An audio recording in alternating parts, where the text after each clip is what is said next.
know where the treats at. Is this the passing of the torch, right? Is this what this signifies?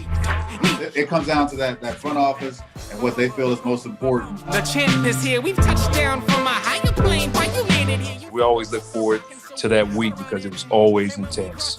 You know that we ain't coming back. We about to. The man, the myth, the legend, Dante Hall. My favorite player growing up was Dante Hall. I love you guys in the show, but Dante was my guy. Get to dashing because you done on the warfield.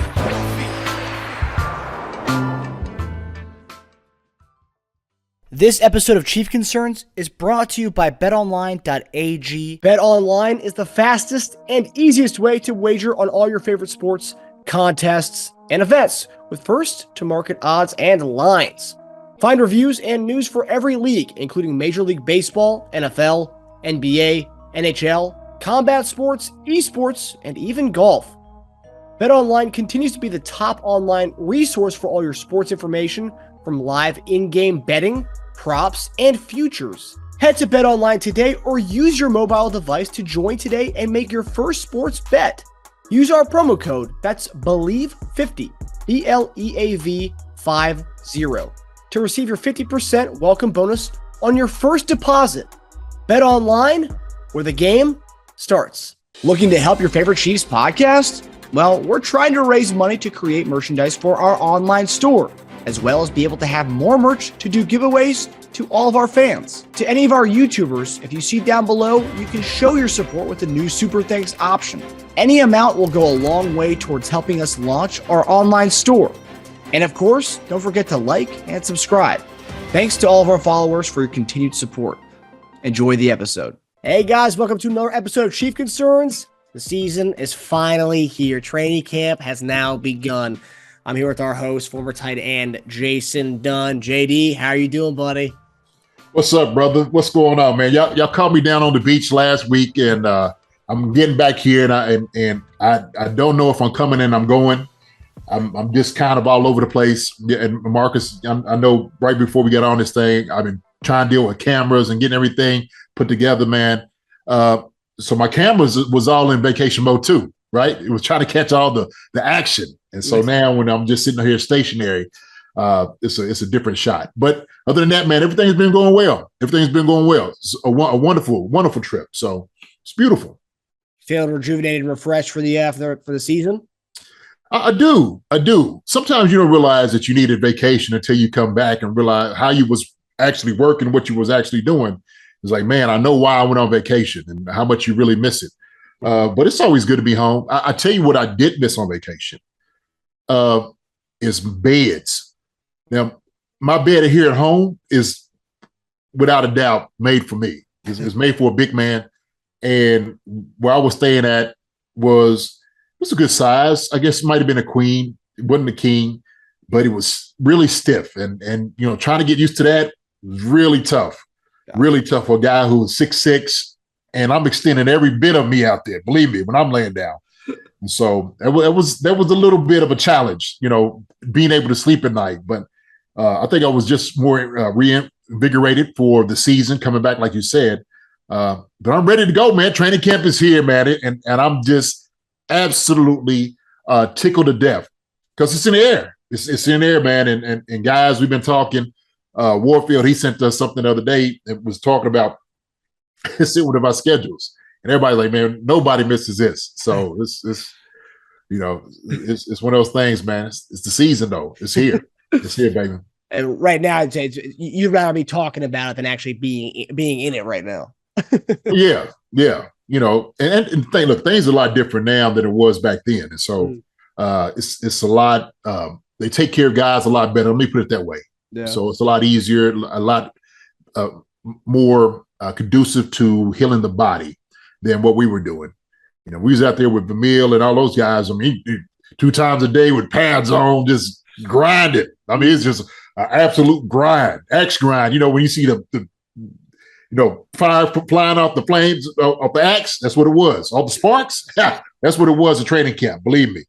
So, well, you know, that's why, you know, and in all the eras of sports, basketball, football. Everyone always talks about this being a softer generation, and back then being, in the thick of things. That's the hard generation. So Oh yeah. There you go. You were built for it. Yeah, man.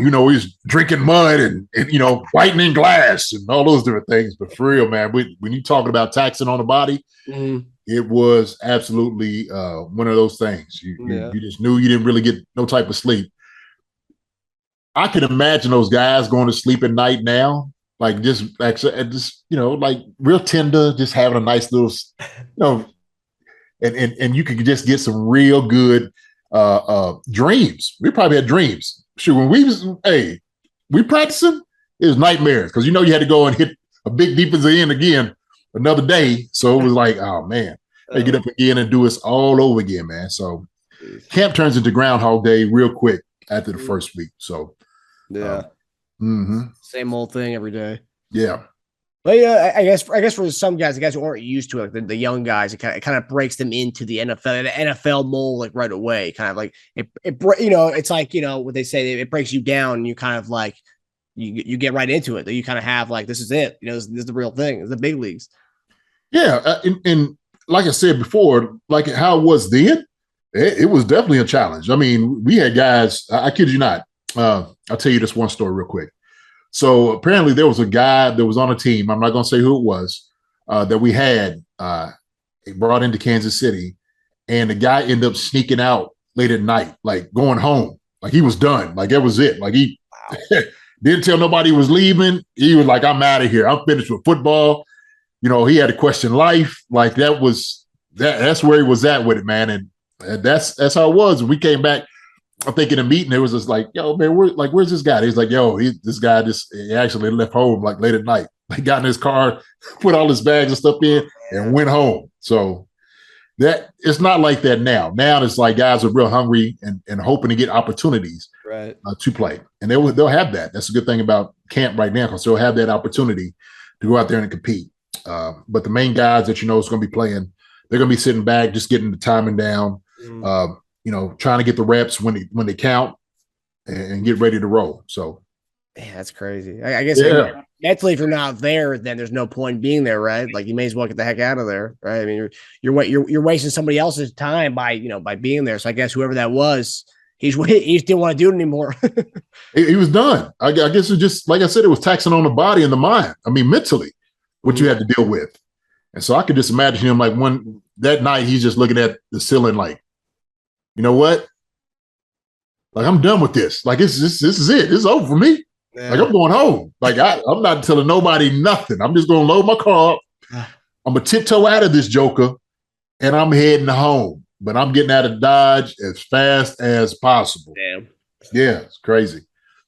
Well, I guess he came to terms with it. That was it. He was done, willing to hang it up. I respect. I give some respect there. He knew it was over for him. He was done after that. Yeah, hey, look, man. The only thing is, don't sneak out at night. Okay. No. Let somebody know. Tell the coach, hey, at the end, hey, look, I gave it my all, coach. I appreciate it. Shake some hands. Tell guys bye. Whatever it is. If your heart's not in it, then your heart's not in it. You could get hurt doing things like that. Yeah. So I don't know. So I don't know where he was mentally with the things, man. But I know, he was there. He might have some things else going on. So I'm not going to dismiss how his feelings. But you're right. You're right. That's. Hey, he decided to hang it up. Yeah. Right. It's not for everybody. Yeah. It's not for everybody. Not for the weak. Yeah. Okay, so obviously it's training camp, first day of training camp with everybody there. So a lot to get into tonight, and which is in retrospect for our past few weeks, been kind of not that much information, not a lot of news. But tonight we got a lot of stuff ready to talk to you guys about. But before we get into that, we want to make some little notes there. I want to give a shout out to our YouTube commenter, Hoov, Hoov. Don't know who he is, but or who she is. But last 2 weeks, he's contributed to the new Super Thanks option that we have on the bottom of our video, $10 to the show. So, Hoov, we want to say thanks, man. Thanks for the support. Appreciate you. We love having all the commenters. We love the contributors. So thanks for being he's the first Super Thanks person to hook us up with a Super Thanks. So, Hoov, there's a shout out for you, buddy. And then another shout out for our guy JB Side, who was our training camp correspondent down in Chiefs camp today. I love the video. He was repping the Chief Concerns shirt on at training camp. And then we've got a lot of people commenting and asking us about our shirts from that. So JB Side, props JB, Johnny B Side, man. I love that guy. I love his spirit, man. I love his energy. I love everything about him, and so when he gives a shout out like that, man, you gotta commend him for it, and you gotta recognize him for just giving us the love and the shout out, man. So JB, man, here's the love back to you, brother. All right, Johnny B Side, y'all go check out the duck races and all of that. Yep. I love seeing that, entertaining. But JB, man, I love just kind of giving the commentary, showing the vintage shirts and all. Yeah. Good look, brother. Good luck. Yeah. Appreciate you, brother. All love. Yeah, and so for the people who are asking about the t-shirts, we post them on the tweet that JB Side put out. But for everybody else, for every episode that we post on YouTube, it's in the descriptions below. The 2 shirts on the Believe website. The Chief Concerns website is still a work in progress, but we're trying to get that up by the season. So stay tuned for that. So yeah, we're looking forward to everybody getting Chief Concerns merch out there. So with that being said, got a lot to get into tonight. Packed show. JD, you ready to talk some training camp? Let's rock and roll, man. Let's get it going. Let's do it. Okay, so for the first topic tonight, over the offseason, we talked about our draft, a lot of the young guys we brought in. But and we talked about Trent McDuffie being the one cornerback, our first-round pick. He was starting at cornerback today, so we had L'Jarius Sneed on one side and Trent McDuffie on the other side. But the one name that we talked about in the 4th round was 6'3" cornerback Joshua Williams, who from a lot of people, they said if he didn't go to Fayetteville State, he would have been a top 2-round pick, but he went to Fayetteville State, 6'3", 193. He was starting with the ones today at nickel. He was our nickel cornerback with the ones today. So, and apparently, and one of the videos I saw, he actually had a few pass deflections from Mahomes. So that's a big deal for a guy coming from a small school. JD, you came from a small school. And you obviously had a long career in the NFL. So what do you have to say about this 4th round find in Joshua Williams on day 1 of training camp? He's rolling with the ones at nickel. What do you got to say about that? I mean, really, man, to be honest with you, I look at it like this, and here's the reality. If you can play, they're going to find you. It don't matter if you're at Fayetteville State, EKU, or you're at a huge school, or maybe you're at a JUCO, wherever. If a guy can play football, they will find you. That's what they hire the scouts to do. They go out there and do diligent work, find the detail, see what a guy can offer the table, come out to a team. And Josh Williams, man, look, 6'3", man, rangy, lanky. Man, if the guy can play, man, shoot. To me, I love the range. I love a guy who's 6'3", who's got a lot of length. And is going to compete. So when he's running like that in nickel 7-on-7, yeah, they see something in it. They know what they got. I mean, he's a 4th round pick, so it's not like the dude is like, can't play, right? They know because they drafted the guy. And so to me, I think that if you have a guy that is able to handle that right now in training camp, you throw him into the fire immediately at this moment, right? Against the number ones, you see what he can do, see how he handles it. And so all the good things coming out of camp, man, he's doing a tremendous job. So, man, hats off to him, but hats off to the scouts and whatnot and picking this guy up to get him here. And I'm going to say this. I was having a conversation with somebody the other night, and they were talking about because prime time is going against, Alabama and whatnot. And so I said, the thing is, competing against big schools, what happens with the smaller schools is it's the lineman that's different. Okay, your skill guys, wide receivers, DBs, these guys still got they still got skill sets. I mean, still lanky. They got athletic ability. They could cut on a dime. They could catch. They could run. They got all that you need. And so, for whatever reason, a guy falls somewhere here, and that's where he chose. Hey, you know what? Shoot, I know he's here with the Chiefs right now. Beautiful, man. I love it, baby. I love it. Yeah, power to the small school guys. And I remember when we drafted him, one of the things they said was, small school guy. He dominated during Senior Bowl. He actually showed that the school was just a name. He actually is, this guy is legit. And he tore it up during the Senior Bowl. That's where he raised his draft value. But But, first day of training camp, he's already rolling with the ones. You would think usually a 4th to 7th round guys aren't really rolling with the ones right off the bat like that. Do you think he probably shows something in the mini camp and before this where it's like, okay, this kid's we're gonna roll him with the ones and the nickel? Yeah, of course. I mean, he had to show it during training camp, mini camps, and OTAs. But like I said, they knew what they had when the guy came in. They knew he was a competitor, and so they got tons of film on him.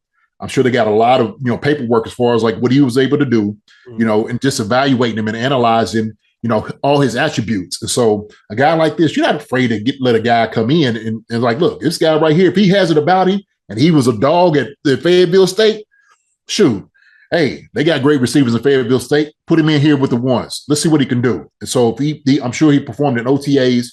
They seen he was able to, retain a lot of the information as far as defensively knowing the schemes and whatnot. He worked well with the guys he was working with, I'm sure, like communication wise and stuff like that. And some guys are just football players. Yeah. Right. I mean, I've always said that that's probably one of the greatest compliments that a coach can give you is a guy's a football player. That means he has instincts. That means he has this uncanny ability to make plays. Right. And so he probably has it about him. And so they seen it. Shoot, Spags probably seen it. It's like, look, man, this guy right here, put this guy in. Okay. There's no reason. Look, this ain't a popularity contest by no means. Mm-hmm. Hey, we're trying to win football games. Yeah. If this guy right here could come in and play nickel, he could start right now, put him in there. Yeah. So it's all about how a guy can handle it. So it don't matter, man. 4th round, 1st round, shoot. Guy can do it. Let him do it. Shoot. Think about it. We said that, and here we had Creed Humphrey in. We got Trey Smith. We got guys like that in who got drafted a little bit later. Shoot, so a guy can play, man. Shoot, let him play. He's got the talent. He's got the ability. Let him do it. Mm. Yeah, I just love his size too. 6'3", 193. That's what I love more than anything else. That right there, when you say that, man, whew, I mean, he passes the look test. I mean, you see that length on screen. Oh yeah, and the nickel, yes sir. Oh yeah. That generally, when you talk about the starting at the nickel, when we go to the nickel defense and he's with the ones, isn't usually the corner that you bring into that? Isn't that like more of a smaller stature guy generally? Don't usually when they bring that nickel corner in, isn't that more of a smaller stature guy? I guess it depends on the defense. It depends on the defense. It can be somewhat. It's really the capable guy that you want, right? It's the guy that he may not be the starting corner.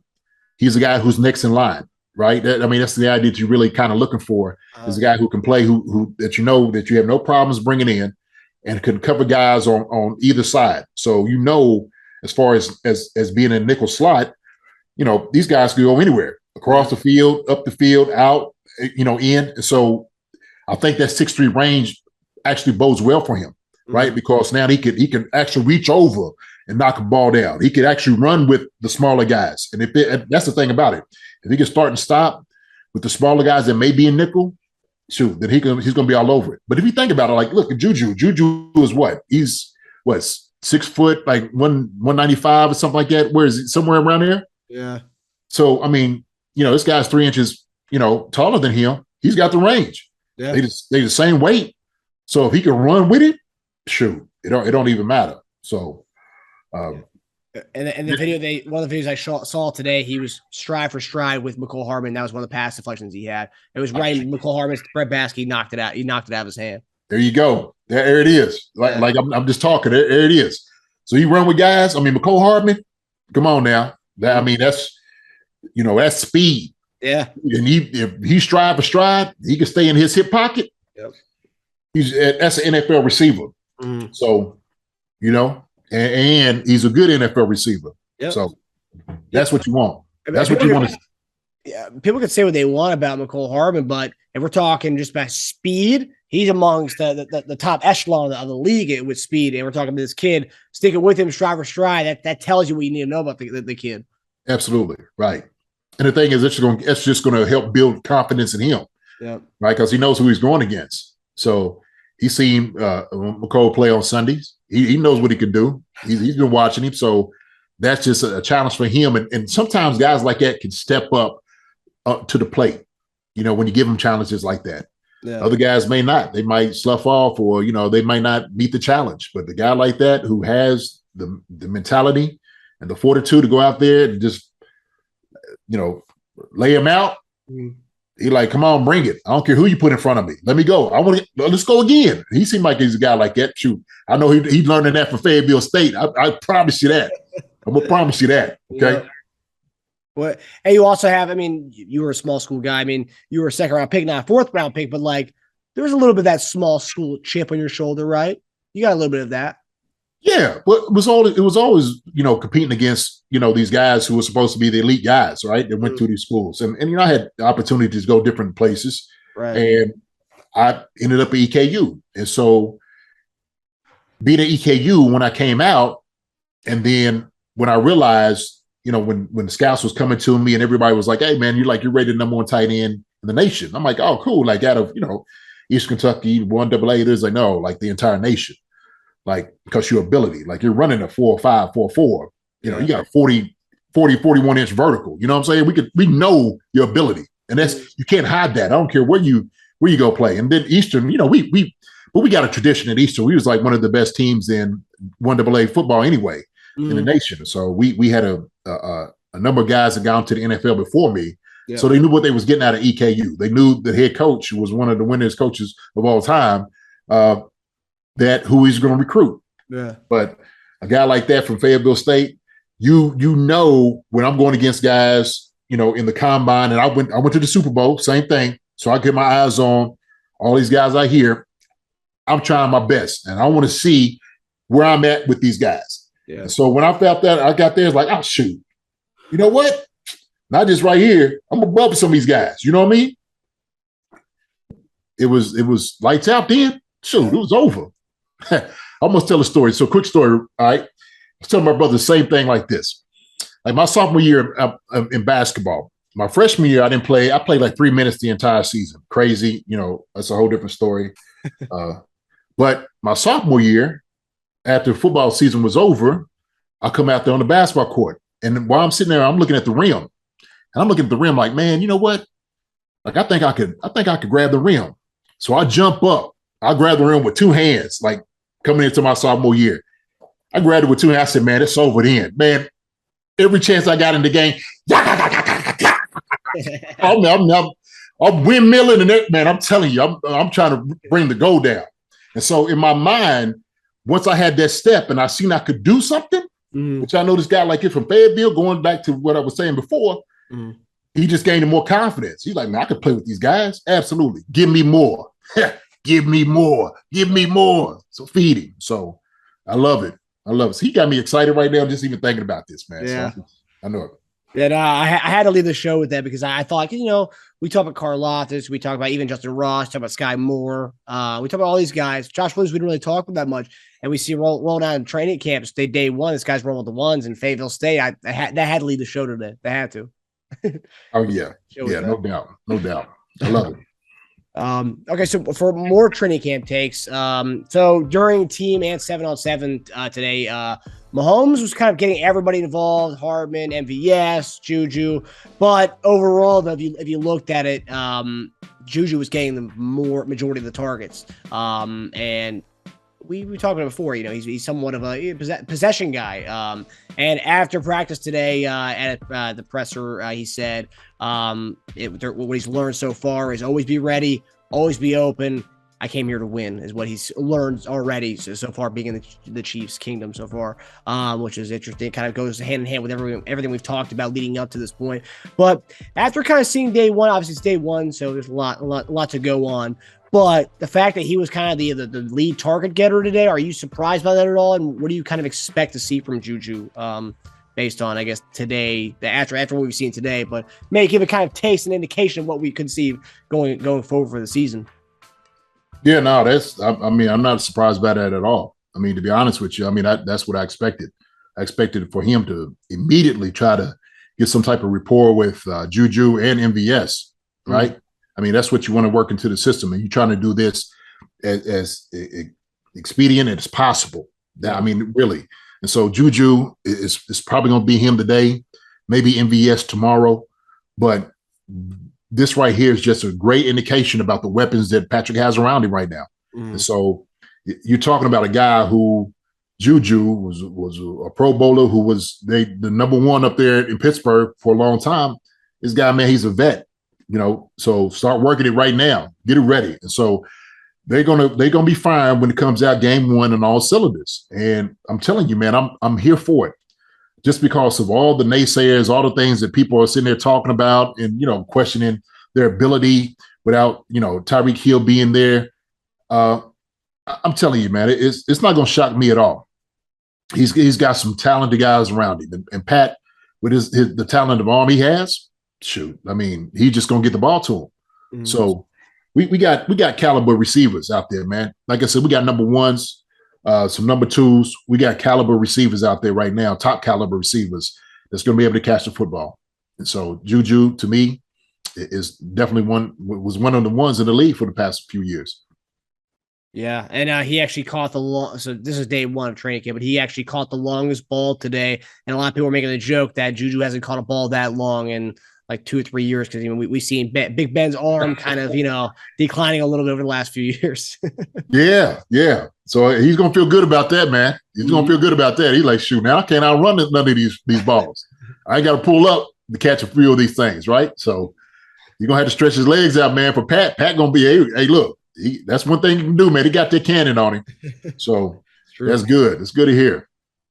And the thing about, because I'm reading a lot of fantasy magazines. Everyone's talking about JuJu could be the guy. I mean, whether he's not the number one receiver in Kansas City, he might be the guy to get in PPR leagues, points per reception leagues, because he might be the lead target getter of those guys. And I got to ask you from a football standpoint, before we traded Tyreek, I was like, wow, we're gonna have Tyreek on the outside, we're gonna have JuJu on the inside. And one thing I love about the idea of having JuJu in the slot, if he plays primarily slot, is with him and Kelce on the other side, just do rub routes and drag routes between him and Kelce all day. I mean, I feel like that's going to be just something we talked about last year that we needed. Possession, move the chain type of routes. And I feel like him and Kelce across the middle, I feel like that's going to be, talking about that, do you see a lot of that happening between JuJu and Kelce, kind of having a lot of combo routes where they're dragging across, they're rubbing routes? You see a lot of that happening? They're never going to have that aspect in the game. There's going to be a lot of rub routes, but also too, man, you got a capable receiver on, and what I mean, somebody that you don't have really too many questions about catching the football, right? Where it might have been a little iffy, like, okay, this guy we have is going to be able to catch the football. He's going to be able to move the chains. Yep. And so don't really want to take away from Robinson or Pringle, but they're not JuJu. We know JuJu has established himself in the league as being that guy. And so we know he's caught, numerous amounts of balls from a wonderful quarterback in Big Ben. And so this ain't something that's new for him. And so he can get open. He can win on routes. He can catch the football. And so that in itself is just a very great safety net to have, in this offense. And so even if they're not doing the rub routes, this is a guy who's going to be able to get open on his own, one-on-one. And so I seen somebody had made a comment about, oh, it was Tyreek Hill. Wouldn't Tyreek Hill, he'd go to Travis Kelce. Now Travis Kelce go back to Tyreek Hill. Okay, well now this is who you got. Still got Travis Kelce. Now you got JuJu. Now you got Mecole Hardman. Now you got MVS. Now you got Skyy Moore. Now you got Josh Gordon. You know what I'm saying? And we can discuss, now you got Cornell Powell. Now, you know what I'm saying? I mean, let's keep going. So that's the thing about it. You have options, some great options, capable receivers, and that's a great issue or problem to have, man. It really is. So it don't necessarily have to be the rub routes. The rub routes are good, but if a guy can get open on his own, that's what you want. And that's what Pat's wanted. That's what he wants to be able to do. Yeah, and JuJu's always been a really crisp route runner. That was one of the beauties coming out of USC. He was a crisp, clean route runner. Yeah. Oh yeah. It's seeing that tweet today where he's been kind of going to everybody. Everyone's had I think it was one possession where it was like ball to Hardman, ball to MVS, ball to JuJu, and it's like, dang, okay. But then obviously the other tweets I saw, he was going to JuJu quite often in the team drills, which is fine with me, but it just, kind of goes with what a lot of people were saying that JuJu would be the lead target getter, which, we're going to have a lot of options this year. That's one thing. We're not top heavy at the receiver position, but we're deep. We're deep as hell. Yeah, right. Which just makes for, I think, a better core of guys. 100%. Total, So, and the thing is, when you're thinking about football, that's what you do. You look for the open receiver. So JuJu's the one getting open, prepping the football, right? If he's winning, prepping the ball to him. Like I said, it's not just like a popularity contest. We're trying to win football games. If this guy, if he's making it happen, get the ball to him. Yeah. And if the first read isn't there, he'll find his second read. We'll talk about that. We'll talk about that later on. Oh, yeah.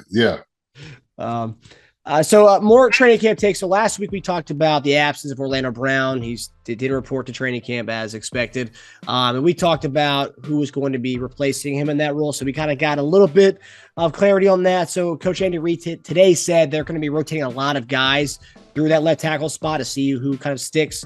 And obviously we're without Orlando Brown.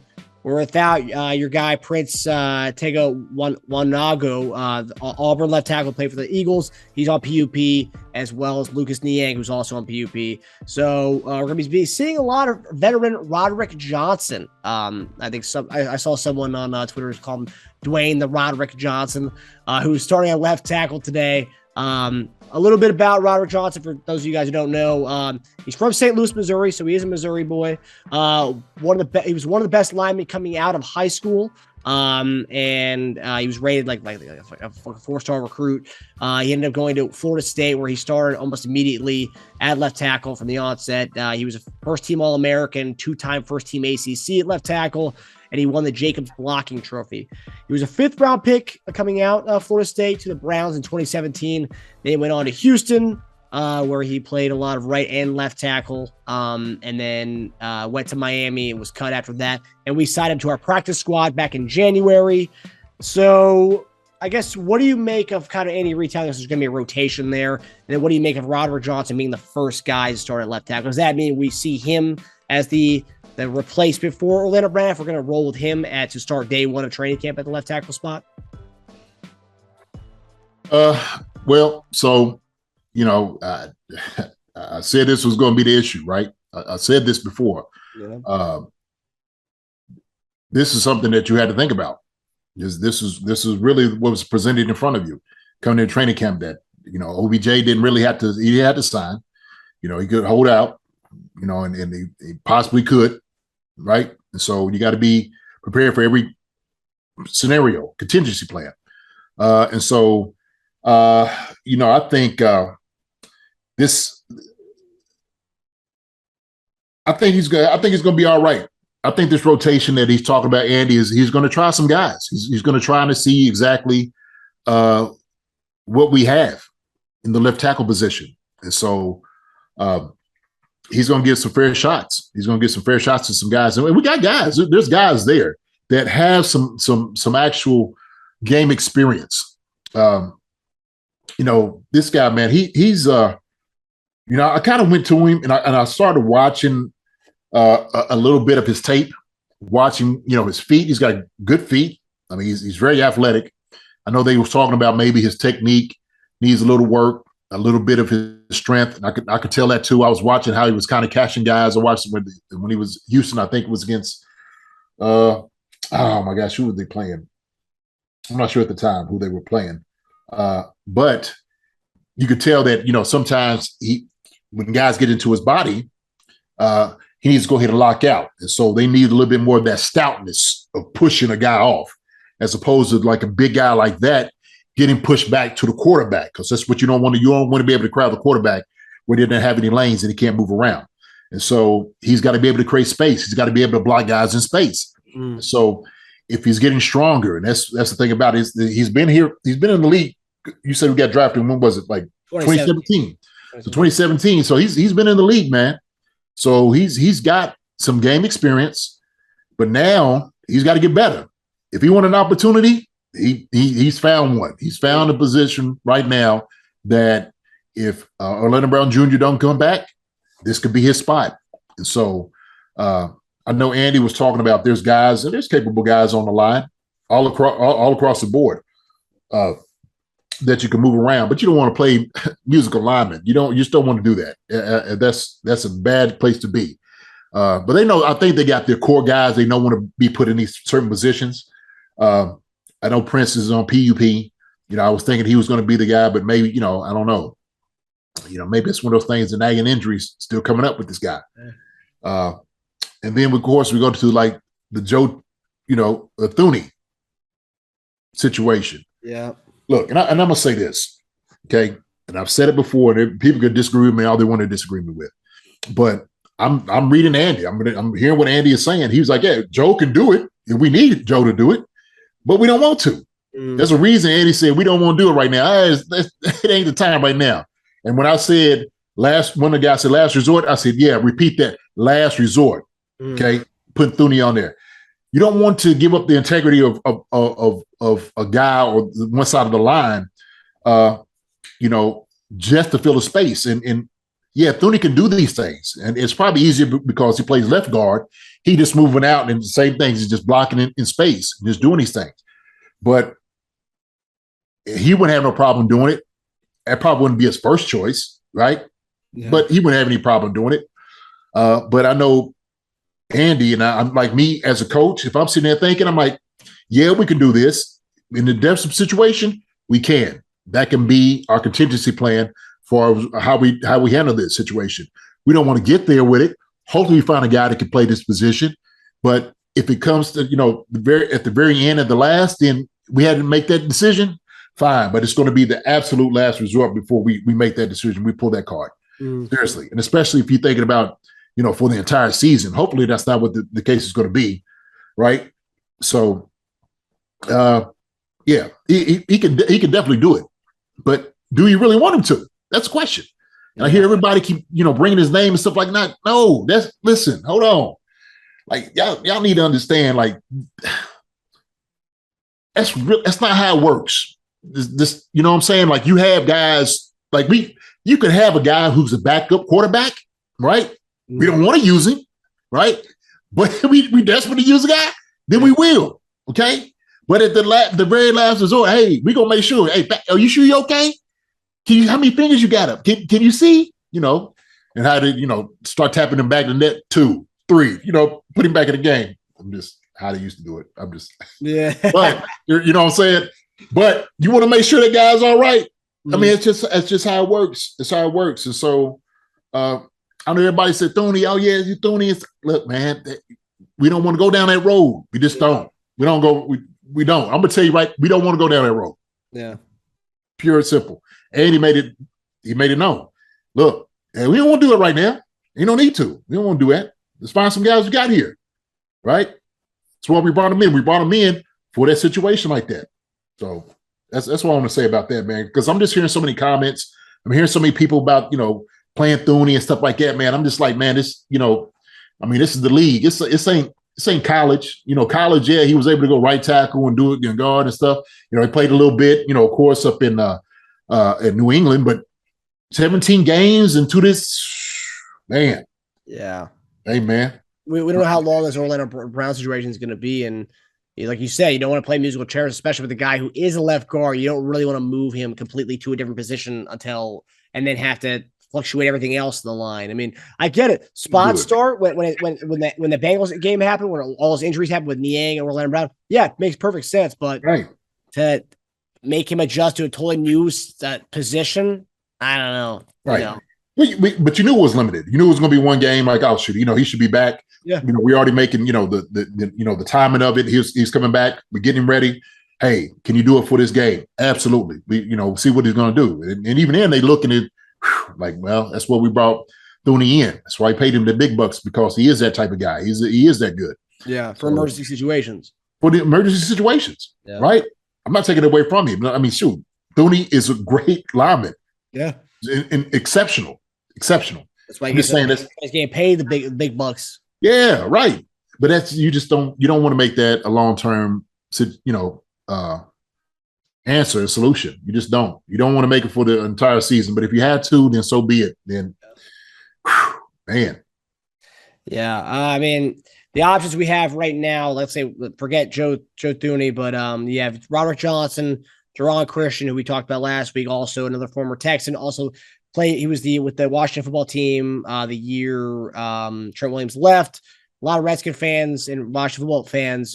Big thing about him, slow feet. and he's kind of not the fastest guy at his left tackle position. Footwork was kind of his big thing. I kind of did a little search on him what analyst guys were saying about him, and that was footwork and having slow feet was his big thing. Andrew Wiley also, I think he was playing right tackle for us today, so that's also talking about the musical chairs aspect, and that's the thing too. A lot of people think Darian Kennard could actually make a play for that right tackle spot. If he ends up overtaking that right tackle spot, maybe Wiley can rotate the left tackle spot. I don't know. So it's going to be very interesting to see what happens. Yeah, look, I don't know any lineman in the NFL. If you're worth your salt, don't feel like you can't do a job they ask you to do. I just don't. I mean, seriously. I mean, these are the way the guys are built, really. The question is, when you go against these guys, can you actually do it? And can you do it consistently? That's the question. And so I like, Guerrero my man was you were talking about Wiley. I mean, Wiley, we seen what he was able to do last year. I like Wiley. I think he did tremendous against. Yeah. So we got capable guys there at camp. And so what you try to do now is get them as much work as possible. Okay. As much close to game speed as you can possibly get to get these guys ready. Work on their strength, work on their legs, work on their kick, work on their sets, work on, the communication, work on, the spacing with, where the guard is. And that's the thing about it. When you have Thuney out here, he can help out with that. He can help out with, being guard where he can help, Creed, and he can help out the tackle. And so when you put him out there, now he can only help one up. I'm not saying Creed was capable, but, he's a rookie. And so even rookie, Thuney is like, okay, this is what we need to do. He's helping him out tremendously. I mean, that's when you have a guy like that beside you as a rookie, that's what you want. I mean, imagine having Brian Waters and Will Shields beside you. You're like, hey, man, I'm going to be fine, right? So if I mess up, these guys, they got my back. They got me all around. So that's kind of where it is. There's capable guys, man, that to give us some time, see where this thing's going to go. You got to get these guys some work and just keep giving them work, keep giving them work, keep giving them work, keep giving them work. And then after a while, man, you start watching the film, you listen to the coach, you're going through everything that you've been doing as far as, in team, in drills. And if you're not seeing any type of improvement, it's like, dad, well, shoot, man, coach, what we going to do? This is where we are. This is where this guy's at. You're only going to get what you're going to get out of this guy. Yeah. Okay. So pick your poison. What you want to do? So that's why Andy says, not yet. Yeah. Let's figure out what these guys are. Yeah. I mean, it's a temporary situation, hopefully. But, these guys, whoever takes his left tackle job, and they do a tremendous job, they could be making themselves some good money next year. I mean, to be honest with you, Roderick Johnson, Jerron Christian, even Andrew Wiley, if they take that left tackle position and they look good in it, they're going to earn themselves some money. So, yeah, I hope the best for any of these guys who takes that left tackle position. I mean, barring Orlando Brown continues this into the season, but I guess we'll see as the days go. I'm just laughing because I'm just inside joking, like, okay, he's gonna make some good money, but Veach is gonna be hard on him. maybe not in Kansas City, maybe not in Kansas City. Hey, Veach is not going. That's one thing. Hey, I will say this: we got some consistency here, and that's Veach. Veach is consistent in what he does and how he negotiates, and you can't hate the guy for it. I love it. That's something like I'm gonna be firm in where I'm at. Hey, take a couple of new cleats and we'll clean your car. That's what you're going to negotiate. What do you think?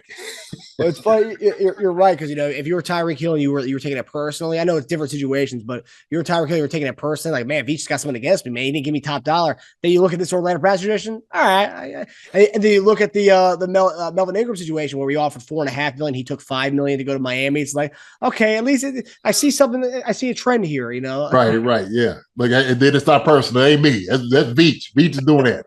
Very Veachy. Veach is coming in very Veachy, man. He's frugal. Hey, he'll help people earn some money though. You give a guy the Orlando Brown situation is happening, but Roderick Johnson steps up. He does all right. Yep, Veach has earned you a big paycheck with your next destination. So that's right. Yeah, be thankful for that. Right. I appreciate it. Appreciate the opportunity. Thank you. He did that for Emmanuel Ogbah. He picked him up when everyone wanted to throw him away as a bust. We brought him in. He had a lot of sacks that year, and then he ends up getting a big contract elsewhere. So it works out for some of these guys. These guys who are hungry. So our next topic is an interesting one. This is we want to talk about busts and stuff. This is funny. This shows the kind of the back and forth that we had with Chiefs Kingdom, especially on Twitter. It's interesting. It's an interesting place sometimes. But earlier this week, report that Clyde Edwards-Helaire was going to start the season on the PUP. And of course, as I just mentioned, the internet went nuts. The Chiefs Kingdom on Twitter went absolutely berserk, calling him a bust. All types of things, all types of slander. It's just like, you know how it gets sometimes. But then today, this morning, after everyone thought, oh, he's going to be on the PUP, and the report, Nate Taylor said it was only going to be a couple of days, which everyone was like, well, he's going to be on PUP for a couple of days. What is this? But then the following morning, today or Wednesday morning, Clyde Edwards-Helaire was geared up and ready to go. There was no PUP. He was already off this PUP list that he was supposedly on. He was ready to go and practice today. He practiced and it looked pretty good on some of the clips, and some people who were there, he looked pretty good. So the question here I have here is this a make or break year for Clyde Edwards-Helaire? And what do you realistically expect out of him after an offseason where he's been putting in a lot of work? You see all the videos that he's put up, his training videos, and you see all the work he's done with Patrick down in Texas. What do you expect out of him, and do you think this is a make or break season for Clyde? Make or break. I think so. I mean, this is where you had to establish yourself. I mean, you already know you got Ronald Jones, you got Rojo behind you. The Kent McKinnon. They keep talking about Isaiah coming up. Bachenko is another guy that they have a lot of faith in. And so and then Gore, he got some little playing time as well. So this is one of those things, man. Like, hey, you got to put up or shut up. This is it. And we got to understand this is it's a performance business. That's what it is. It's a performance business. And so when you have expectations on you and you're not performing like they expect you to or what they want you to do, then it could change. It could change real quick where a guy could be. And so it's like, hey, yeah, I love a guy, but man, look, we might have to just move on from it. And so sometimes, especially running backs, where I'm going to say maybe that position as far as running backs is not as, I don't want to say as valuable as it was when I was playing. Yeah. But because you throw the ball a lot more now, that you're looking for a guy that can do both, like, catch the ball in the backfield, run the football, get it up, in between the tackles. A guy like that really, I think it's more advantageous for him in the league like it is now. CEH can show that. He can show that about him. So we've seen the hard work. And I don't know if they've ever divulged like what the reason was or why they was going to put him on PUP. It might have just been like he was working so hard during the offseason. They might have had like a little nick. You know what I mean? They just didn't want to start like, hey, man, look, you know what? We understand you've been working hard. We know what you've been doing. Like, we just want to make sure that you're fine. If we're going to put you on PUP for a little bit, then it's no big deal, right? And sometimes all that noise is just noise out here, man. You can't buy into it. Everybody's got an opinion about it. Everybody's not going to be happy. Oh, it's a bust, this and that, blah, blah, blah. Man, they say it. I mean, people going to say that. Internet, man, you're going to hear everything. In Twitter, you're going to hear it all. So the main thing with CEH is, man, he just needs to just go ahead and go out there and go to work. Okay, put all the naysayers to bed, go out there and do what he needs to do. He knows he's been putting in work during the off season, working with Pat, all those different things. As long as he's healthy to perform, that's all he needs to worry about. And then just go out there and just ball. So you're going to have that. You're going to have the negativity. You're going to have all of that, man. Should we hear it on our show, right? We hear it, with the YouTube channel and all. Man, look, everybody going to like what we say. And it's all right. That's fine. I get it. Everybody has their own opinion about certain things. I'm all right with that. I am. But also, too, we got to understand that we can't be dismissive of certain things and how a guy really is and how he feels about what he needs to do and his opportunity in showing it. Oh, he's a bust. What says that? He got hurt last year. So, like we were saying before at the very first of the show, well, better than nobody gets hurt, you should have a great team. Well, okay, yeah, no duh, right? And so, it's unfortunate he got hurt. Nobody wants to get hurt. Yeah. But now if he's healthy and he's able to go ahead and tote that rock, I'm looking for him to do it, man. I hope he does it. And maybe that'll help keep him here for years to come in Kansas City. Maybe they feel like, okay, now we got a guy that is dedicated, who can do what we needed him to do.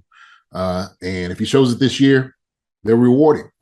But and I hate using that bus tag on guys, man. It's crazy. To me, you don't just throw things out there like that just because you're not happy how, if the guy was hurt, oh, now he's a bust.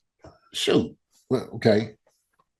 Well, yeah. I disagree with what that whole premise is. So, yeah, I mean, I think also too, when it's say bust, they're also looking at who was drafted after him, and it's like, well, and this is what you kind of said. You talk about running back in the modern age. It's like running backs in the first round don't really. Is that a position you take in the first round anymore? If you look at the last few, you got Josh Jacobs, who they didn't even extend his contract, so this is the last year with the Raiders. They didn't give him that last option.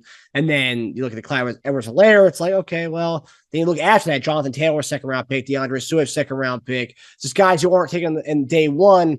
Those are, I guess a lot of people don't think the running back should be day one guys anymore. So maybe that's what it is. But yeah, I would say bust because I think I agree with you. I think it's make or break. I think this is the year to kind of put up really, because otherwise, it's like, okay, yeah, maybe you weren't the bell cow that we thought we were going to get, right? Maybe you aren't that. Maybe you have a role in the league as a third down back or a spell type running back, but maybe you aren't the guy.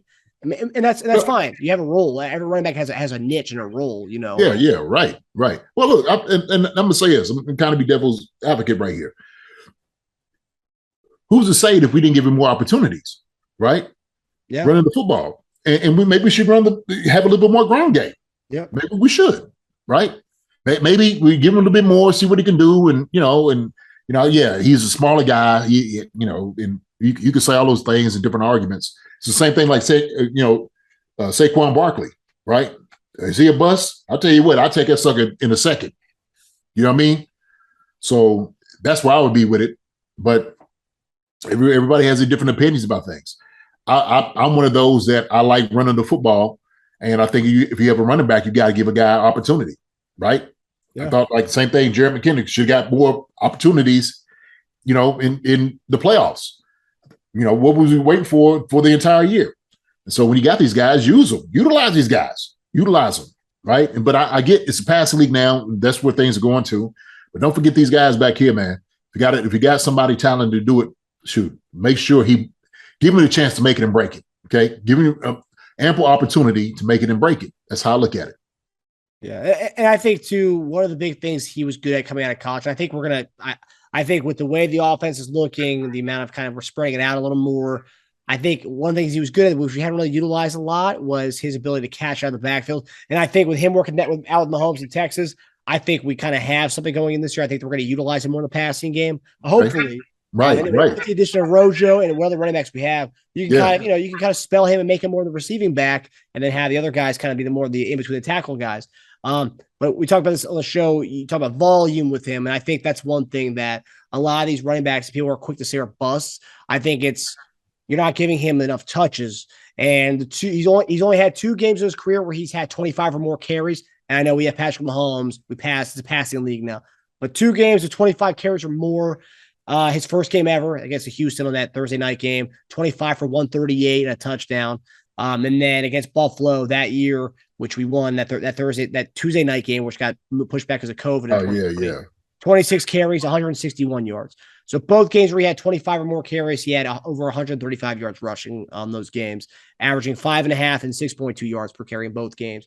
Only games in his career where he had over 25 carries. And last year, I don't think he cracked 20 in any of the games. No, he didn't crack 20 in any of the games last year. So, right. So to me, I mean, you can look at it 2 ways, because it's like, okay, he's a smaller back. You want to keep giving him 25, carries a game.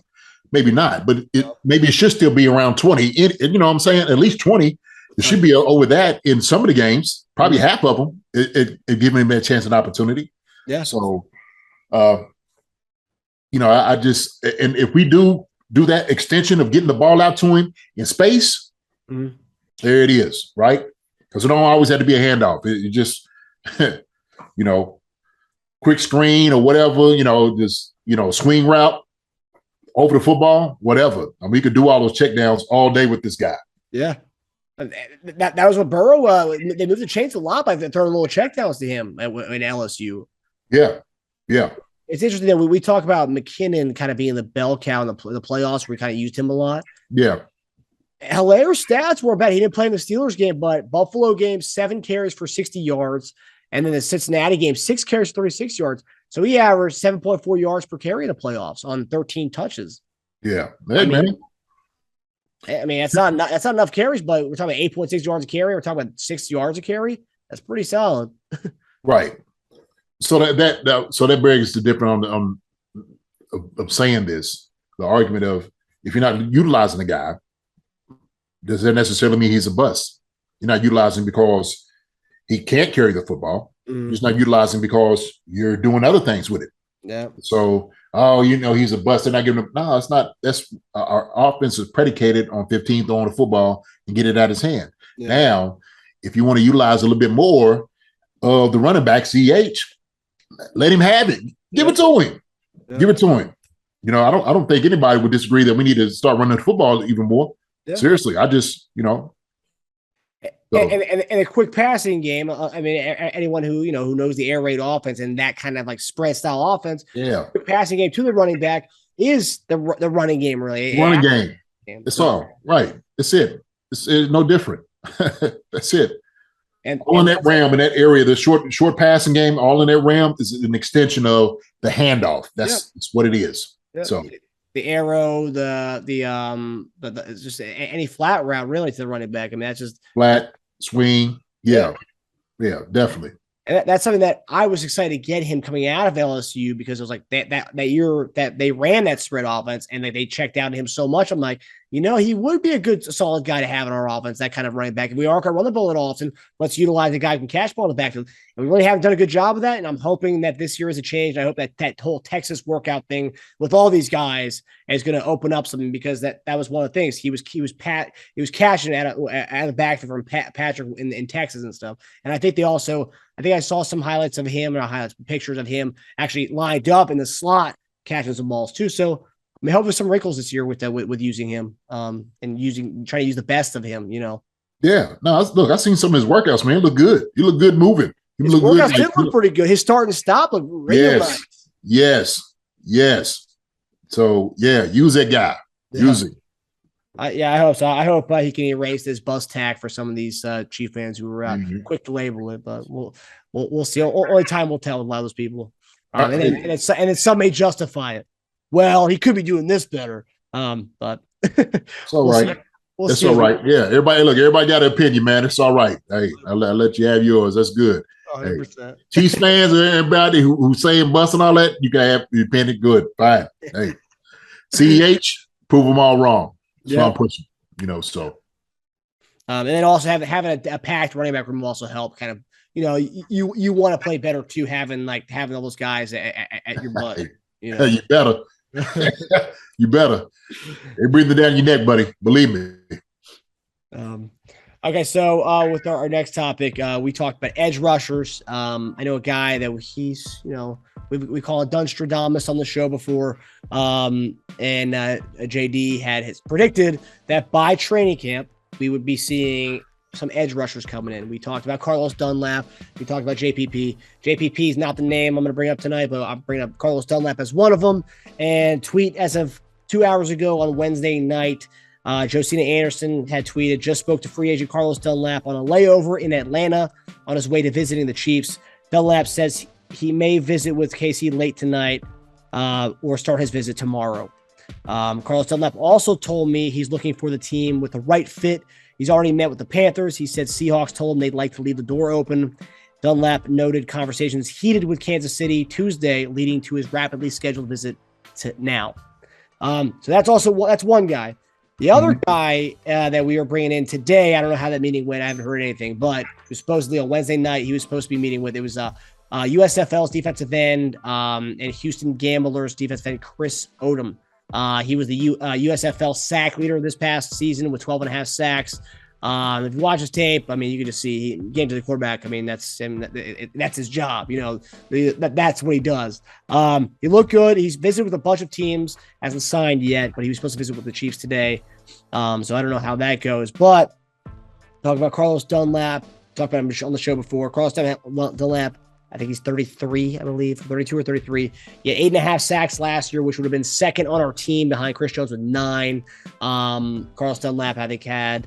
If you look at the last 2 years of Frank Clark, I think last year's Carlos Dunlap's sack total would have only been like 1 sack less than Frank Clark's last 2 years. But anyway, we talked about bringing in edge rushers. Now we are doing that. What you said is coming to fruition for us. Probably by tomorrow, maybe or Thursday, we'll have a new edge rusher in here.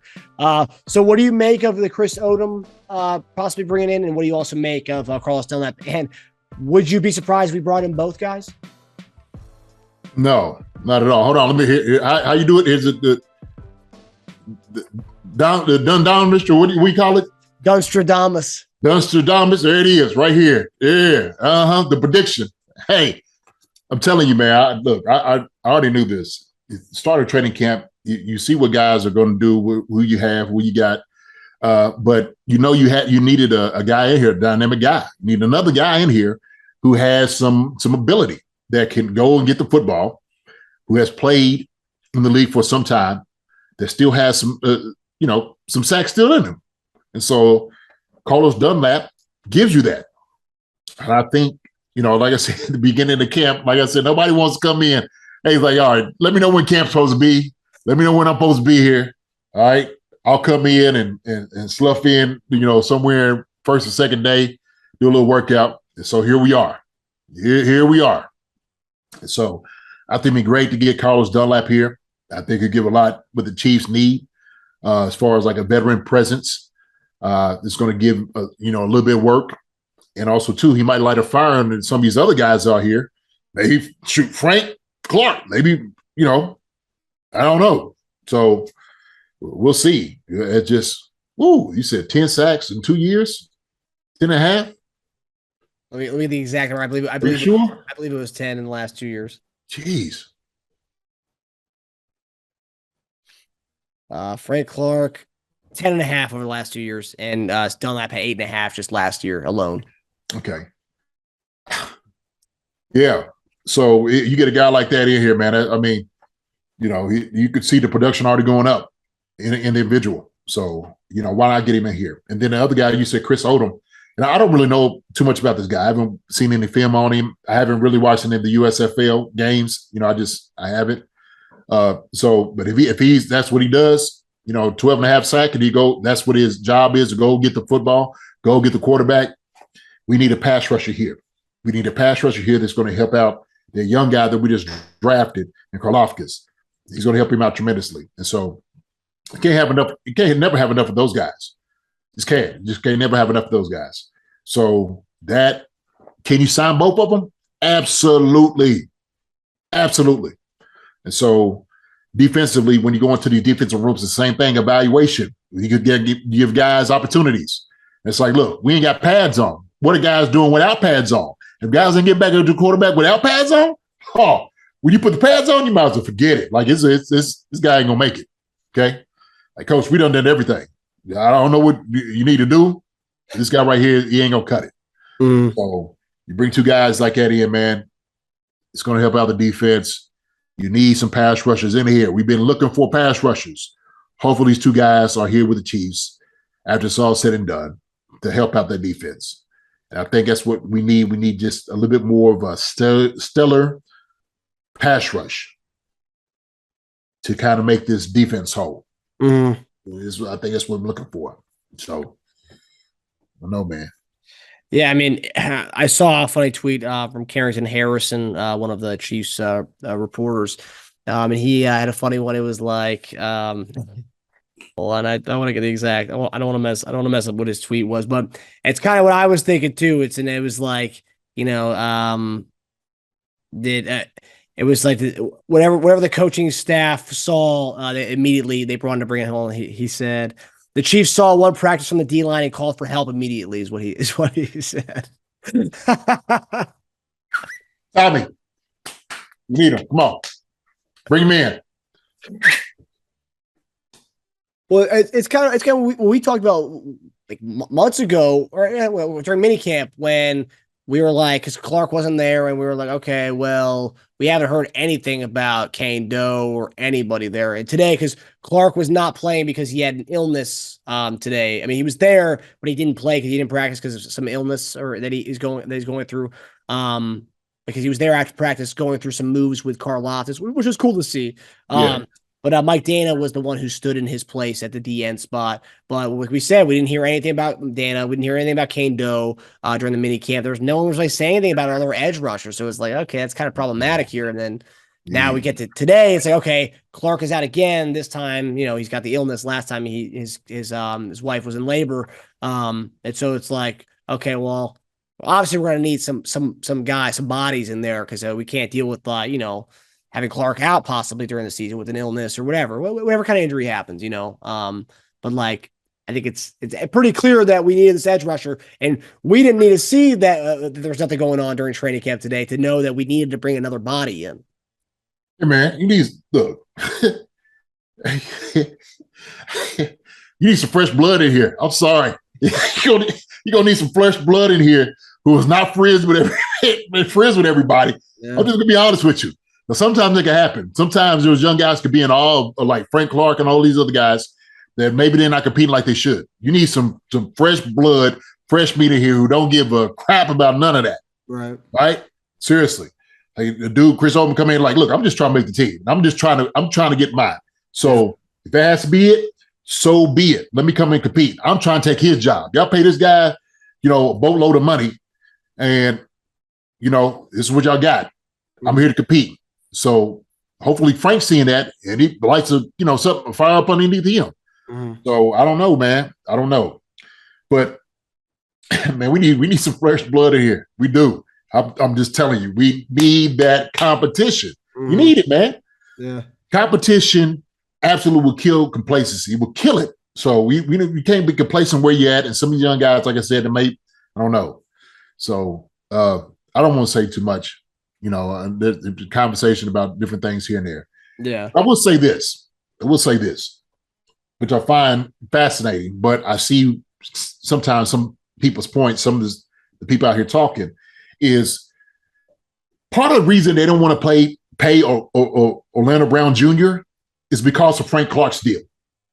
Yeah. Let's just be honest. I'm going there with it because that's the truth. Mm-hmm. Okay. Because you hear so much of it. Like, we paid Frank this amount of money, $20 million, and you see what he got out of him. Why should we pay this guy a whole lot of money and he might get hurt or something like that happens? Yeah. Orlando Brown Jr. he's getting screwed because of Frank Clark. That's part of it. Hey, I'm just going to be honest. Yeah. We're gonna have a conversation. We're going to talk. We're going to be real here on Chiefs Concern. Okay? Yeah. I'm just going to say it. So that's part of the issue while people are saying it. And they have some validity in it. There's some validity, right? Because you don't know what you're going to get a guy. Because sometimes we hear this all the time. I know this while I was playing. Sometimes some guys make big bucks, then they kind of sit on their laurels, right? They sit back after they made the money. They got fat with the money. You don't know how a guy's going to act. Yeah. So this thing happens. It happens in the NFL. I don't know if that would happen with OB Orlando Brown Jr. I don't know. But I know this is a thing. I just had to say it because it's just been on my mind. I'm like, I hear people talking about it all the time. It's the Frank Clark deal that has burnt everybody else out here trying to get a long-term deal and trying to get some money. Yeah. You know what I'm saying? Because there's no production. If you're not getting the production of the money you're getting paid, then you're getting screwed. That's how they feel. So, and that's probably why Veach is not and I'll say that the deal he gave Orlando Brown was pretty fair. I mean, we talked about, was that deal not Orlando Brown's taste, but like, based on the way he's played, that's a pretty fair deal for Orlando Brown as of right now.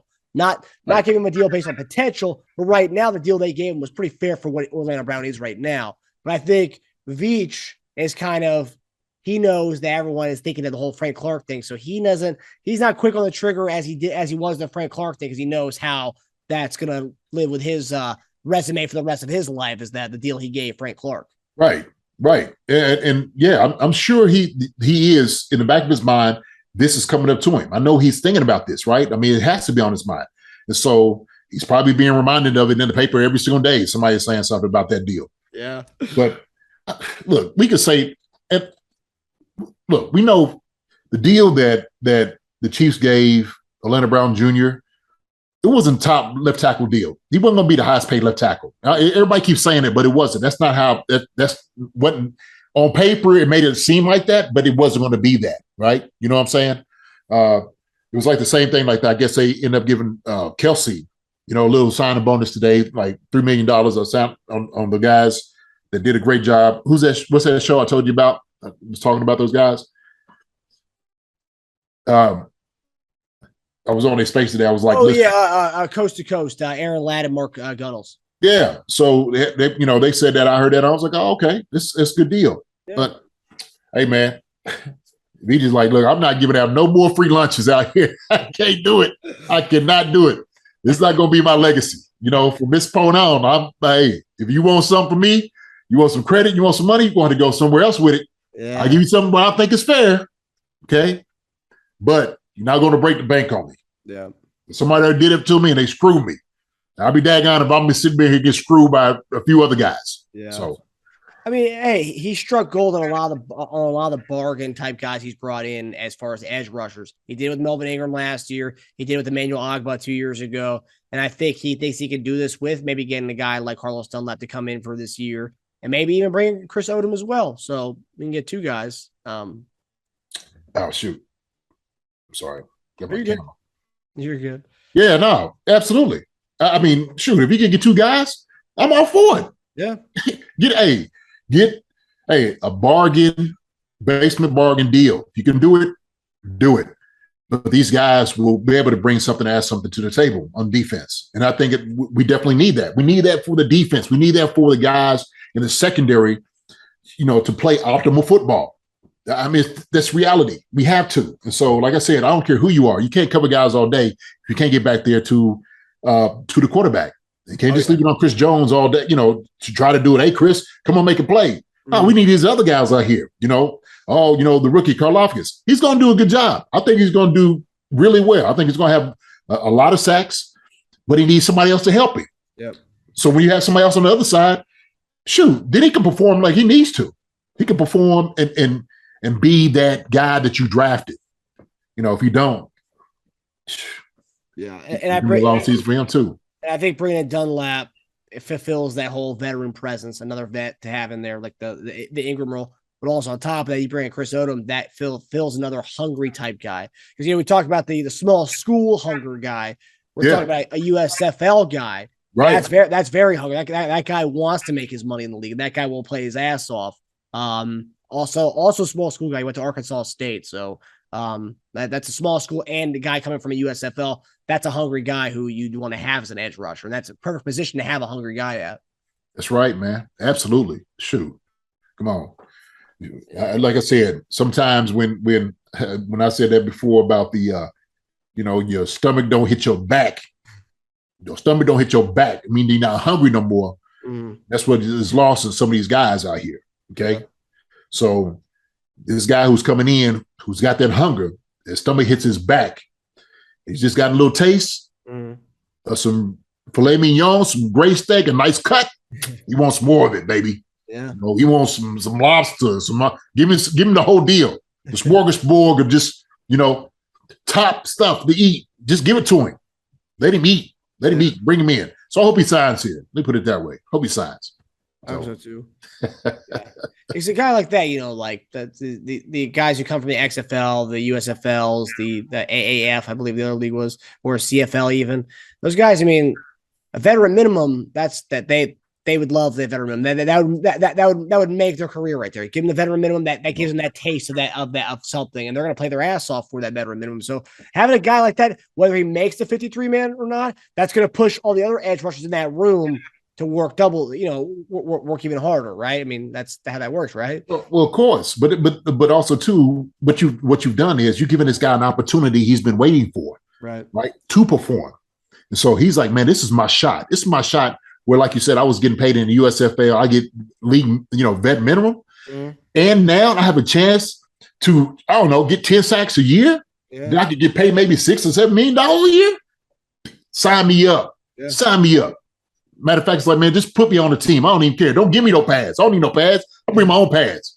Shoot, I'm manufacturing myself if I need to. Yeah. And I'll go out there and I can show you what I can do. So that's hunger, man. You need that competition. And it should drive guys in the room. Yeah. Because the reality is when guys start coming in, okay, that look like you and they have the same build, they're there to replace you. Yep. These young guys may not understand that, but they will. They are going to find out real quick. Okay. Yeah. Just because you was drafted and somebody has you said you have potential, what have you done for me lately?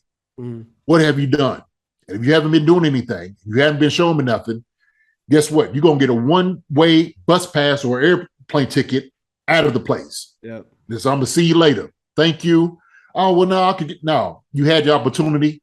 Thank you. Yeah. I'm trying to tell you, man, it happens all the time in the NFL.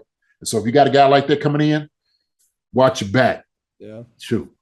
And I love that. I think I love the guys who are coming over from other leagues and coming to the NFL and like making some of themselves. Because in the springtime, this guy played. He played that league so he could get noticed, so he could try to make to the big leagues in the fall. And if that happens for this guy to come with us, I'd love it. I'd love that story. Yeah, shoot. Why not? He don't need a rest. Yeah. He'll rest tomorrow. He'll rest next year. He'll rest 5 years from now. Yeah. You got work to do. I'm here to earn some money. Yeah. This is all business for him. So shoot. Yeah, it's a business. It's business and personal. We're talking about life changing money. You talk about you have a good year this year, you make $5 million next year, you make $3 million next year. Life changing, generational changing money, right there. Absolutely, 100%, 100%. And so when you see guys that was there and they're not performing to what they, what their ability is, what they thought it was, their potential, skedaddle. Yeah. See you. Appreciate it. Oh well. Yeah. I'm curious to hear your thoughts on Odom when you watch his film after the show. I had to check him out, man. I didn't see it.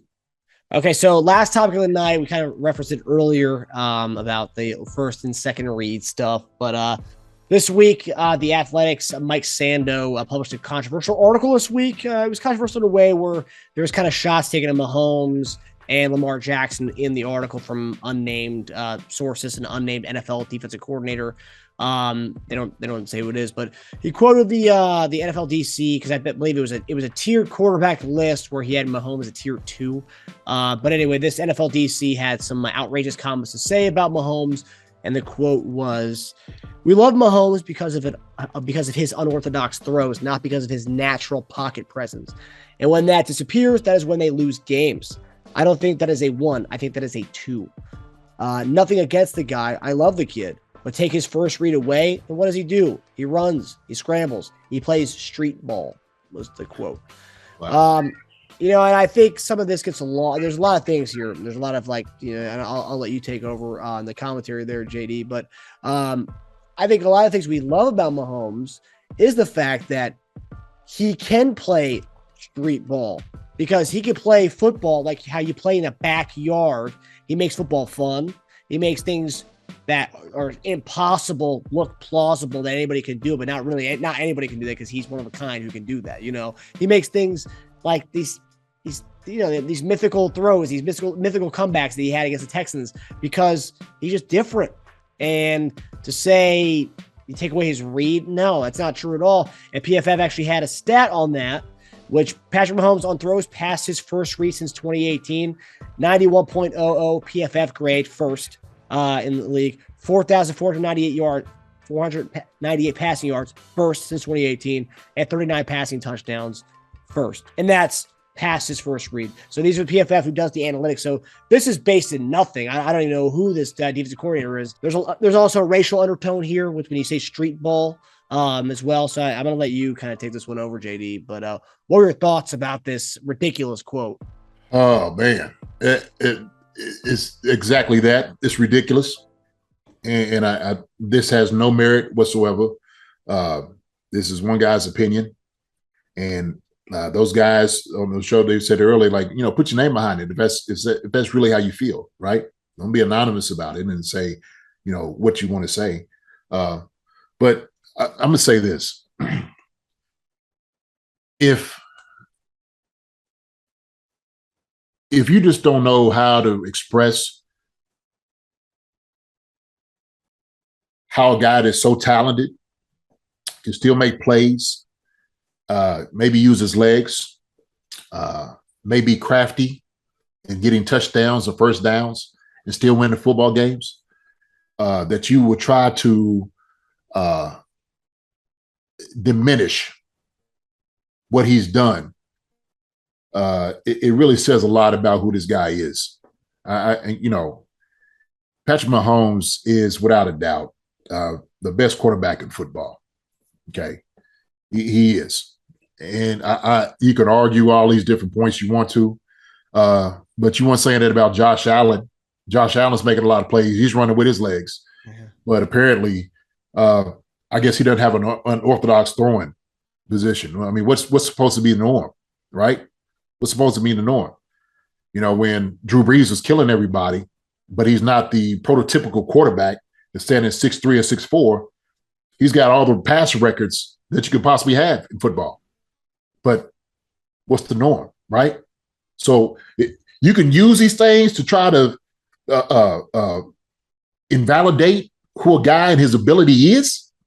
Just makes you look like a fool. It really does.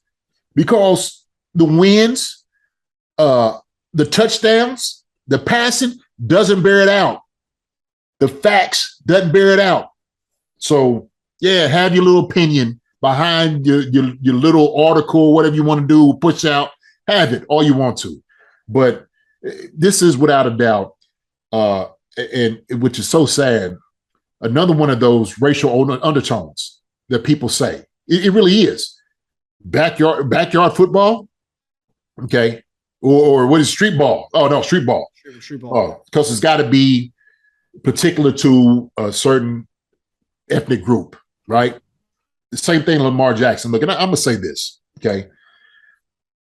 Lamar Jackson, without a doubt, is a top quarterback in the league. This is my opinion, okay? If I'm starting a franchise, I'm going to take Lamar Jackson because he's a double threat with his legs and with him throwing the football. Now, he might not have the passing up. If it's just a passing back, right? Okay. If it's just a passing back, yeah, these other guys are, head to shoulders above Lamar Jackson. But what Lamar Jackson's been able to do over these past years, killing guys. I mean, he's been killing defenses. You know what I'm saying? And nobody can take it away from him. They just can't. They said that when he came out, from Louisville, the same thing, trying to turn him into a wide receiver. But the guy won MVP. Okay, he had, I think, I forgot how many yards. I don't really know his stats, but I know what I watched and I've seen what he's been doing. But to say Pat, he can do the same thing. Pat is underrated as a rusher, is running the football. Yeah, and big old legs he got, and the hips be moving. When he gets up and down the field, he can because he has some ability. He has athletic ability. He's an athlete. So, when guys say things like that, and when you use certain words and verbiage, to describe guys, what that means when they use that particular verbiage, right? Certain definitions and terms they use it. Okay, shucking and jiving. Well, who you think you're talking to? You ain't gonna, what demographic would you use? What would you say it was to? And so, man, when you hear so much of this, because stuff is still prevalent today, it's so crazy that we're actually having this conversation. Because sometimes maybe he didn't even realize it, and I think sometimes people don't realize what they say. They really don't. They don't. Sometimes they just understand that maybe some things that's being said is ignorance, and you're like, oh well, I wasn't really trying to be okay. I know you wasn't, but then you need to realize what this truly means, and sometimes we need to be cognizant of these things and aware of what's being said. But even if he did, and he didn't really care, fine, whatever. Let's go back to the numbers. Let's go back to it. This man has been to 2 Super Bowls, MVP, Super Bowl, 4 AFC Championship games. Yeah. But he's unorthodox, and he's a top second-tier quarterback? Okay. Somebody need to reach in and smack you. I don't know who it is, and maybe you're probably not a defensive coordinator anymore. If you are, then I'm sure your butt's been getting kicked up and down the field. Yeah. You know what I mean? So regardless of that, I tell you what, when you go up against him, I guarantee you ain't saying that. And if you are saying that, he's still kicking your butt regardless of it. True.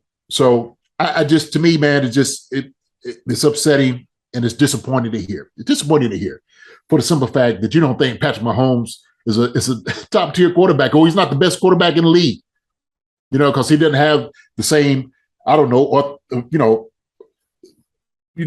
standard throw or whatever. Yeah. Brady, man, that's why. He doesn't look like that guy. Yeah, man. Come on, man. Just absolutely runs through me. It's just completely ridiculous, utterly dismissive. It's completely wrong. And that guy right there he's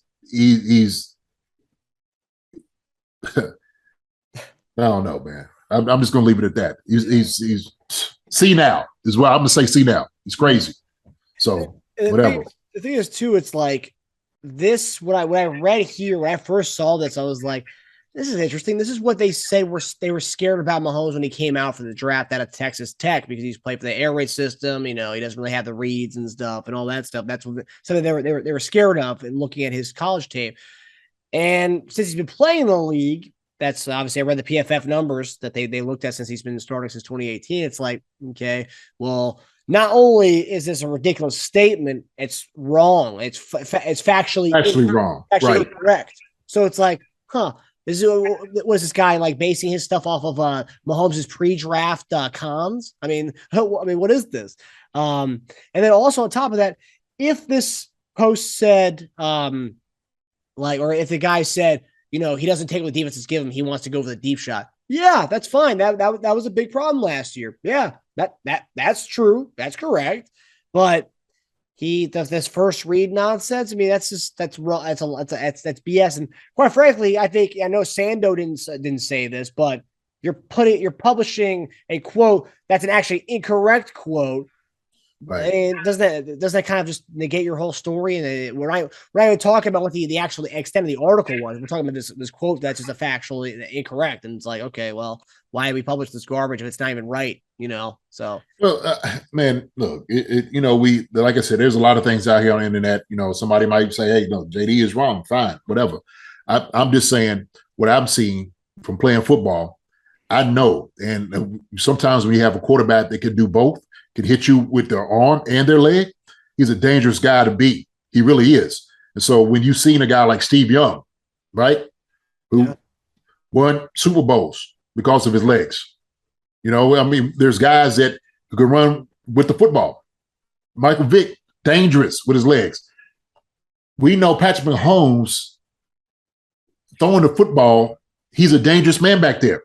Mm. He's got a cannon on him. There's not a throw that anybody in the league can make more than Patrick Mahomes. Yeah. Patrick Mahomes has more of a bag of difficulty of making plays than anybody else.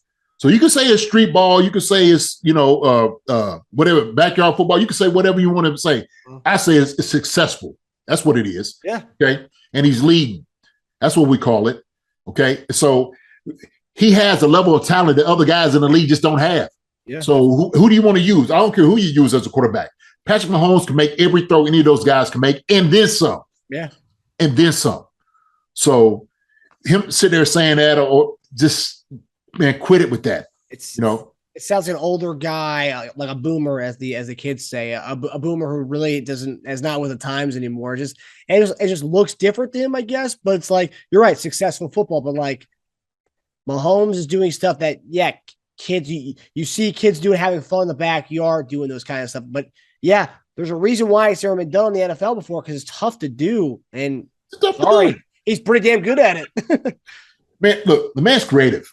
Okay, the man's talented, and you're going to take that talent and creation and say like, oh my gosh, it's just, well, no, this thing right here, because nobody else can do it. Everybody's in all of it. Yeah, and you're in all of it. But just because you say it's not the standard or what you think in your mind is the standard or what it should be, okay, then it's not right. Yeah. So Look, there's a lot of bad opinions out there. There really is. And so this guy right here, man, he has no merit. Guys like that, that talk and say, man, it's completely ridiculous. So, you'd be shocked though. You don't necessarily, has to be somebody older guy. You'd be shocked sometimes.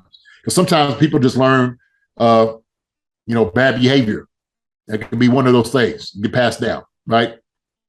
And so I think, man, all of that, man, is just crazy.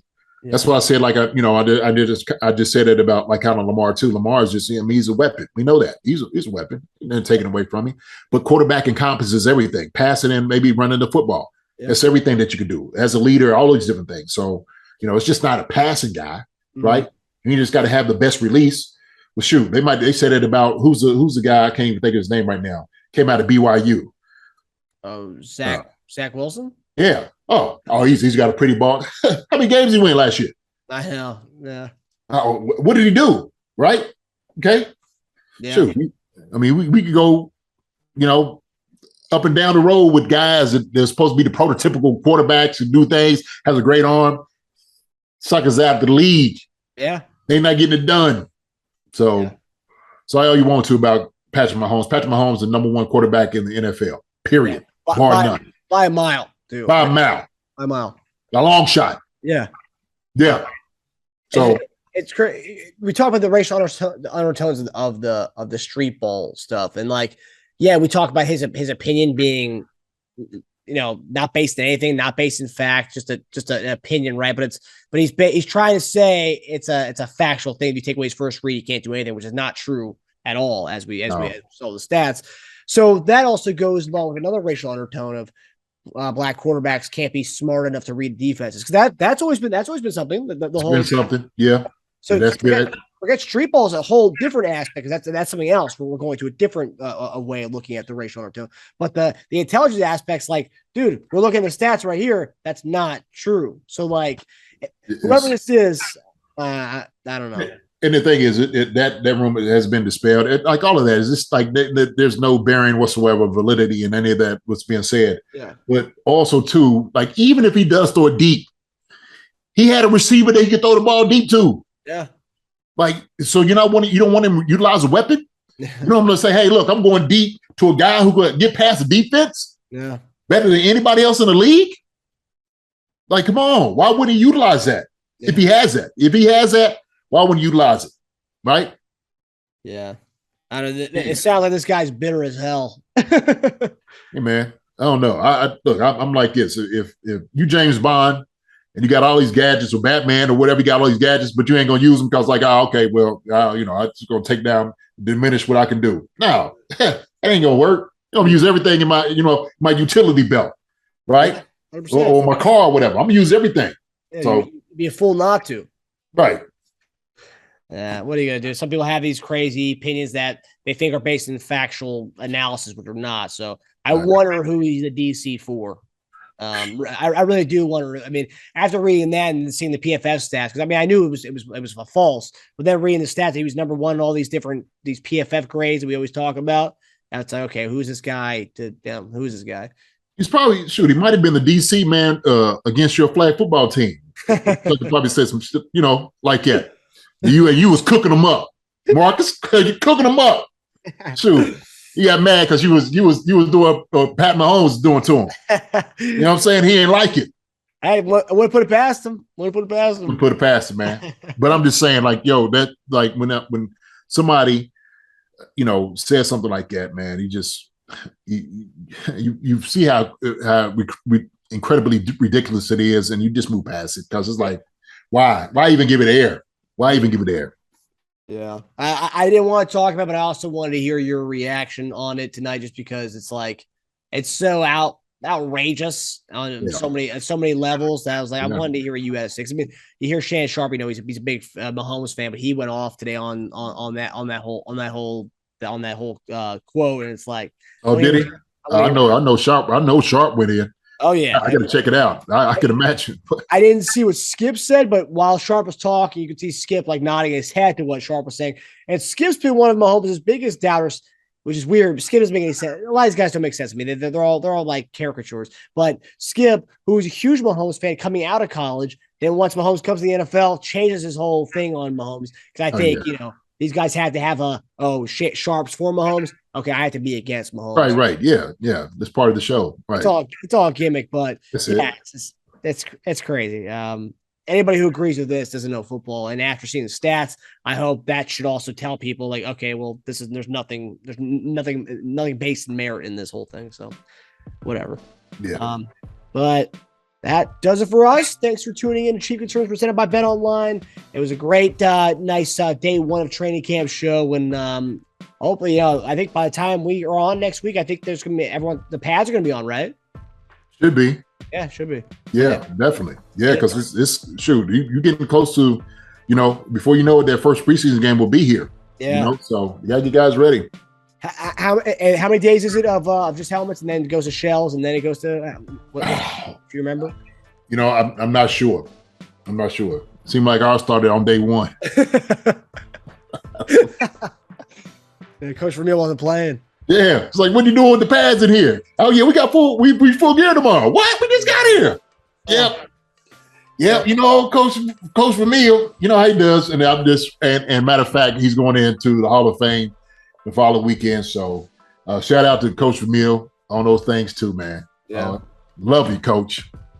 So can't wait to get up there. Hopefully I'll get up to the training camp, man. Hopefully I'll get up there sometime soon. I want to see what's going on. So trying to get some of the reports. Like I said, I'm just getting back from, the vacation. So I'm gonna start like trying to catch up on things and see where everything is. I'm gonna try to make my way out in Kansas City at some point, sometime, and go see those boys. So all the viewers and listeners, JD may go to training camp. So keep in touch with JD, and maybe you can link up with JD when he goes to training camp. That's right. Come see me. You see me out here on the show, come holler at me. Right. I don't care if you come disagree, but I don't like what you say. Go ahead. I like to hear it. I like to talk. I love having conversations. I just love people. So, please come see me. Awesome. All right. Well, that does it. We'll see you guys next week, and hopefully we get bring those two edges in, and we can discuss some more about the edge rush room being one of the highly talented groups on the team if that happens. But we'll see. So we'll see you guys next week. Hi, everybody. Thanks for watching. Subscribe here to get the latest from the show. Also, be sure to check out the best clips from Chief Concerns. And if you prefer to listen to the show, subscribe and follow us on Apple Podcasts, Spotify, and anywhere else you get podcasts.